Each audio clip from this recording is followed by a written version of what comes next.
কোনো ফোনের back switch change করতে গেলে হোম স্ক্রিনে চলে আসবে নিজের নিজের ফোনে, তারপরে সেটিংয়ে চলে আসবে, সেটিংটা খুঁজে বের করে নেবে।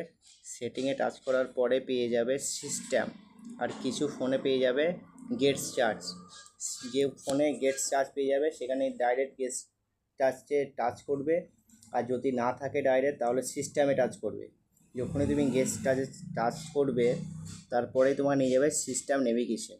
সিস্টেম নেভিগেশনে টাচ করার পরে তুমি নেক্সট ধাপে চলে যাবে। নেক্সট ধাপে যাওয়ার পরে এই স্ক্রিনটা দেখতে পাচ্ছ, ওপরে গেস্টার নেভিগেশন, ওটা যদি টাচ করা হয় ওপরেরটা, তাহলে তোমার যে ব্যাক সুইচ আছে ওটা উড়ে যাবে, ব্যাক সুইচ থাকবে না। আর নিচে যদি টাচ করো থ্রি বাটন নেভিগেশন, তাহলে তোমার ডান এবং বাম দুই সাইডে সুইচটা চেঞ্জ করা যায়। এই দেখছো নিচে থ্রি বাটন নেভিগেশনে টাচ করলে ওপরে যেটা আছে ব্যাক হোম রিসেন্ট, ওটা যদি করো তাহলে বাম দিকে হয়ে যাবে। আর নিচে যদি টাচ করো রিসেন্ট ইটা, তাহলে তোমার ডান দিকে হবে। আমি বাম দিকে করে দেখালাম।